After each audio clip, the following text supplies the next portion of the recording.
안녕하세요. 출근하는 마루코입니다. 오늘은 자기 건물에서 매장을 열기 위해서 필요한 조건들에 대해서 이야기를 할 건데요. 최근에 이런 얘기를 들었어요. 제 지인 중에서 아버님이 상가를 가지고 계신데 그 매장에서 카페를 하려는 생각을 가지고 계신 분이 있었어요. 사실 맞습니다. 그 가족분이 상가를 가지고 계시면 거기서 뭔가 수익 활동을 하고 싶어 하죠. 다른 사람한테 임차인으로 들어가서 하는 것보다 그래도 가족이나 아는 친지들이 운영하고 있는 상가에 들어가는 게 아무래도 뭐 갈등이나 이런 분쟁을 좀 줄일 수 있는 방법이기 때문에 그런 것들 방법을 찾는 거라고 생각을 해요. 물론 보증금이랑 뭐 월세랑 이런 것들은 똑같이 시세에 맞게 드리고 들어가서 자기가 사업을 하는 거죠.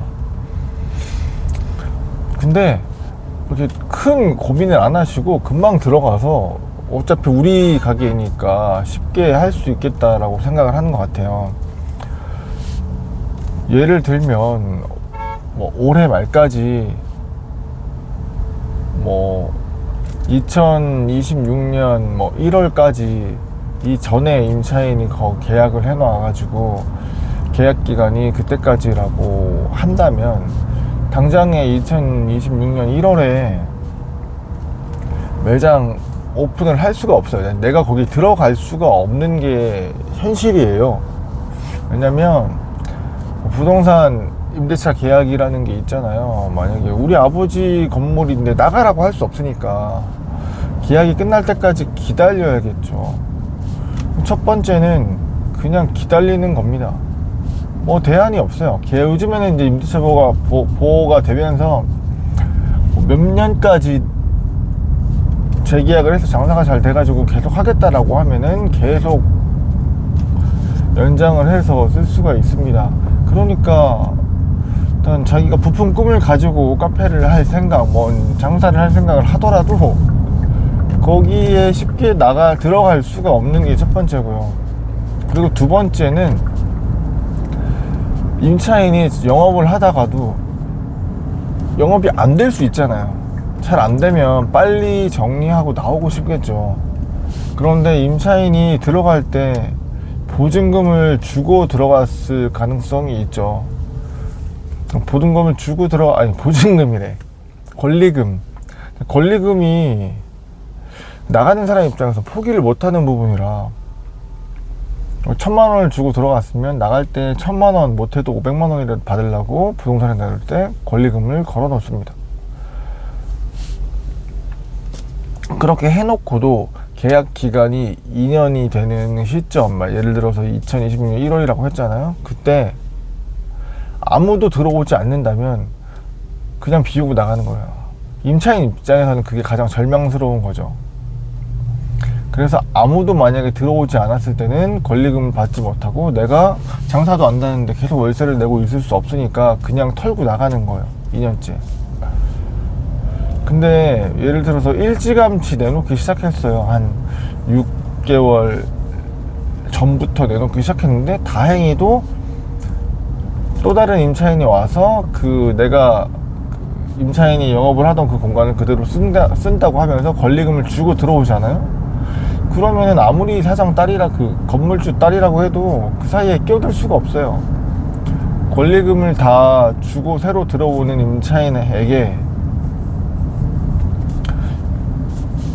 양도가 됩니다. 그래서 새로운 계약이 만들어지고 다시 2년의 계약 기간이 찍히고요. 그게 이제 계속 문제가 없다면은 연장을 또 하겠죠. 임차인 보호가 되니까. 그러면 권리금을 포기하지 않고 있는 임차인에게 자녀분이 권리금을 주고 들어가야 되는 경우가 생겨요.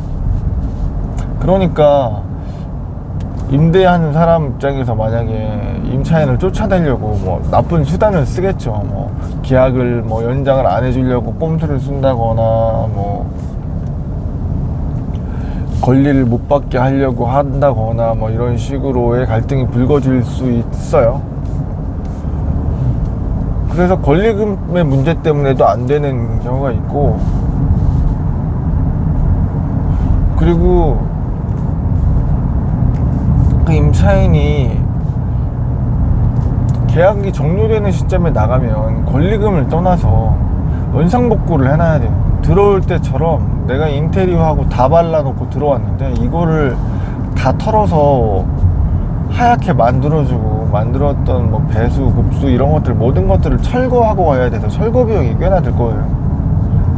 근데 이 철거 비용이 부담스러우니까 나중에는 권리금을 포기하더라도 그냥 내가 이거 임대로 있는 공간을 그대로 인수받아서 할 사람을 찾기 시작할 겁니다. 보통은 그렇게 될 거예요. 그래서 임대료 권리금을 안 받을 테니 이쪽이 뭐 필요한 건 내가 어느 정도 치워줄 테니 바로 이어서 지금 나갈게, 다음 달에 나갈게가 되면서 새로운 임차인이 들어올 수 있게끔, 쉽게 들어올 수 있게끔 만들어지겠죠. 그래서 그 타이밍을 잡을 수가 없는 거예요. 만약에 그렇게 됐던데도 뭐 그냥 던지고 나간다라고 했을 때 만약에 자녀분이 들어가서 이제 본인들이 철거를 하고 본인들이 인테리어를 하고 이런 식으로 할 수밖에 없겠죠. 어찌됐건 완전한 공실에 깨끗하게 정리가 되어 있는 상태의 매장에서 영업을 할 수 없게 되는 거고, 어느 정도 비용이 생각보다는 초기 비용이 좀 들어갈 가능성이 크죠. 그리고 또 한 가지 문제는 이렇게 부모님이나 뭐 가족, 친인척이 가지고 있는 상가를 임차를 받았을 때입니다. 물론 좋은 전략을 세워서 좋은 아이템을 찾고, 그리고 원래 이 업계에서 일을 했기 때문에 뭐 잔뼈가 굵고 이런 생각을 해가지고 좀 더 잘할 수 있지 않을까 라고 들어갈 수도 있겠는데요.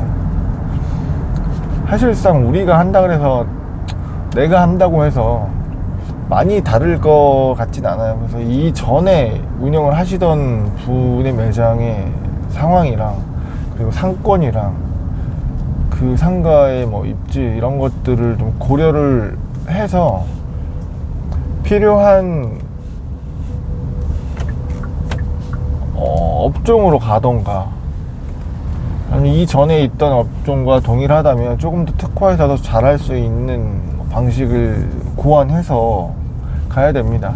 사실 그렇게 고민을 하고 창업을 해도 안 되는 시장인데,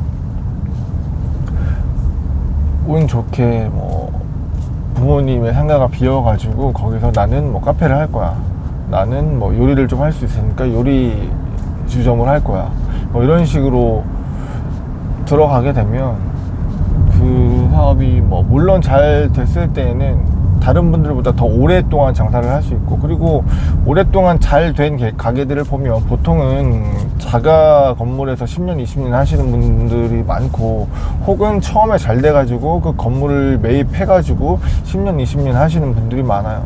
사실 오래 하려면 이 건물에 대한 이슈가 없어서 그 건물 주인, 임대인과의 분쟁이 없어야만 오랫동안 한자리에서 유지를 할 수 있는, 사실 잘 되든 안 되든 간에 꾸준하게 유지를 할 수 있다라면 사람들 입장에서는 항상 그 자리에 있었던 매장이니까 그런 역사라든가 오랫동안 운영한 그런 것들을 높게 사서 꾸준하게 나중에 더 잘 될 수도 있는 가능성이 있잖아요. 근데 보통은 2년, 4년 단위로 계약 기간이 끊어지는 거에 따라서 매장을 정리하시고 나오시는 경우가 많아요.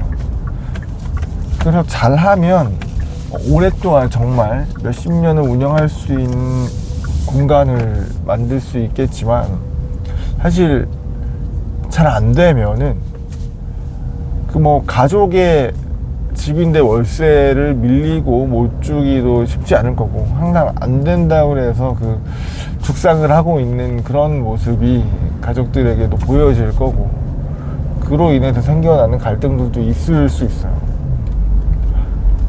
그래서 뭐 우리 부모님이 가지고 있는 상가라든가 건물 1층이라든가 뭐 이런 데서 매장을 운영을 하시게 된다면 조금 더 신중하게 들어갈 수 있는 방법, 앞으로 지금 임차되어 있는 임차인들이 얼마큼 운영을 할 수 있는지, 이 임차인은 영업을 얼마나 잘 하고 있는지, 나는 여기서 무엇을 할 건지. 아이템이 있고 나서 부동산을 보러 다니는 건 다양한 부동산 중에서 나한테 걸맞는 내 아이템에 잘 맞는 자리를 찾으면 되겠지만, 아이템이 없는 상태에서 자리가 고정됐다면 그 자리에서 잘 팔릴 만한 무언가를 찾아야겠죠. 그 지역에 있는 매장들 중에서 없는 걸 찾던지, 잘 되는데 수요가 많은데 공급이 부족한 업종을 찾던지, 뭐 이런 식의 고민을 하시고 자리로 들어갔으면 좋겠습니다.